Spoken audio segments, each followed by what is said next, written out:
అందుకోవడం కోసం నాయకులు ఒకళ్ళనొక్కళ్ళు దొంగలు చేసుకున్నారు. జగన్మోహన్ రెడ్డిని అంటే రాజశేఖర్ రెడ్డిని దొంగగా నిరూపించడం కోసం జగన్మోహన్ రెడ్డి మీద కేసులు ఆనాడు చంద్రబాబు నాయుడు తీసుకొస్తే, చంద్రబాబు నాయుడిని దొంగగా చూపించడం కోసం స్కిల్ డెవలప్మెంట్ లాంటి కేసులు జగన్మోహన్ రెడ్డి తీసుకొచ్చారు.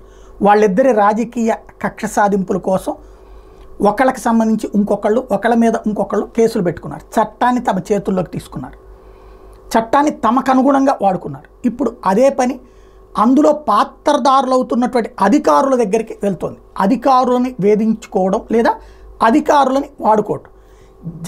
జగన్ హయాంలో కొంతమంది అధికారులు తన మాట వినే అధికారులతో చంద్రబాబు లేదా తెలుగుదేశం వాళ్ళ మీద కేసులు పెట్టిస్తే, ఇప్పుడు తెలుగుదేశం ఆనాటి అధికారుల మీద కేసులు పెట్టిస్తుంది.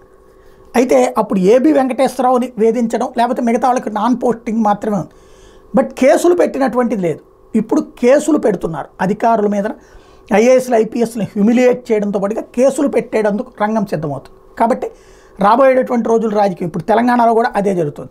కేసీఆర్ సర్కార్ హయాంలో యాక్టివ్గా ఉన్న అధికారులు ఇప్పుడు దొంగల కింద చూపెడుతున్నది రేవంత్ సర్కార్. ఇప్పుడు రేవంత్ సర్కార్ హయాంలో హడావిడి చేస్తున్న అధికారులు దొంగలని ఇప్పుడే విమర్శిస్తున్నారు ప్రతిపక్షాలు. రేపు పొద్దున వాళ్ళ అధికారులకు వస్తే వాళ్ళ మీద కేసులు ఉంటాయి. టోటల్గా రాజకీయం కోసం మనం చట్టానికి విరుద్ధంగా రాజ్యాంగానికి విరుద్ధంగా పని చేయాలా లేదా అన్నది ఆలోచించి నిర్ణయం తీసుకోవాల్సిన బాధ్యత ఐఏఎస్లకి ఐపీఎస్లకి అందరు ప్రభుత్వ అధికారులకు ఉంది. లేదంటే ఇవాళ వాళ్ళ కక్ష సాధింపుల కోసం మీరు ఉపయోగపడితే రేపు అవతల కక్ష సాధింపుల కారణంగా మీరు జైళ్ళకు పోవాల్సి వస్తుంది. ఇది తేల్చుకోవాల్సి ఉంది.